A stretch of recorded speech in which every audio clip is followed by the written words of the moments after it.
as I described it. 2.5 stories high, right? With a center entranceway decorated with elaborate collarwork, a fan light over the door, and light panels on either side of the door. Now the next house is going to have an interesting front door as well. It's called a coffin door. In those days, there were no funeral homes. You had to be waked in your own house, and afterwards they had to get the casket out. Well, tipping the casket to get it through the door, risked having the body fall out, that would have rocked it, right? So there's a third handle in this door. You open extra wide to let the coffin out. They say the women in those days liked them too because they had the big hoop skirts on, but in Salem, we prefer the coffin story. Okay? Off to the left with the gray house with the white trim. It's the only house on the street that's not a private residence. It's actually open for tours. It's the Phillips house. The Phillips family lived in that house until the 1950s. If you took the tour, you'd see the type of furniture and glassware a wealthy family accumulated over the generations. In fact, out back, there's a carriage house. They have a Pierce Arrow touring car and a convertible Model A from the early 20th century. They fly the Hawaiian flag to signal that they're open for tours because one of the Phillips men was the last advisor of Queen Lily Kalani of the Hawaiian Islands before the United States annexed them.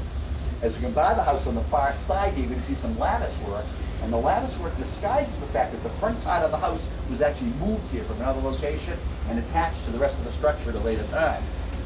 That's where we think it must have been a pretty bitter divorce, huh? Since the husband literally took his half of the house when he left. Off to the right on this cross street, there's a large red brick mansion there, known locally as the poorhouse. Not that it's ever functioned as a poorhouse, not on Chestnut Street, but Mr. Walter Poor lived there. He founded a little company that became known as Sylvania. Today, of course, Ostrom, Sylvania. So a local boy does well, takes up residence here on Salem's prestigious Chestnut Street. And a little bit up ahead off to our left, we're going to come to a little gray house. I get to call it little because it's the smallest house on Chestnut Street, okay? It only has 14 rooms. But Nathaniel Hawthorne lived in this little gray house up here to our left. When you look up in Salem. And just beyond the smallest house, the Hawthorne house, that big yellow house down there, that's the drawing a blank. Famous America painter. Anyway, does pretty well as painting because the houses get 20 rooms and 7 baths. We're going to pull up next in front of the pride of Chestnut Street, Hamilton Hall.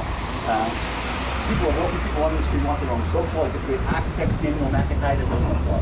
McIntyre knows it well. Those who get like carrying on. He builds the dance floor on the second floor out of Willowwood. There'll be a little give to it as they dance the night away. Their legs don't get so tired.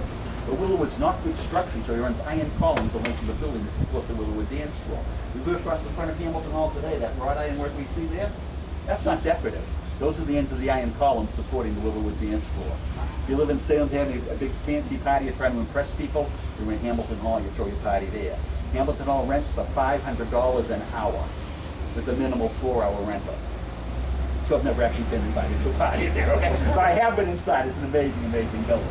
We're going to make our left down here to see along Summer Street. It's also the line of march of Colonel Alexander Leslie, His Majesty's 64th Regiment Fort. Late in February 1775, 6 weeks before the Battle of Buckingham, General Gates and Colonel Leslie up to the North Shore.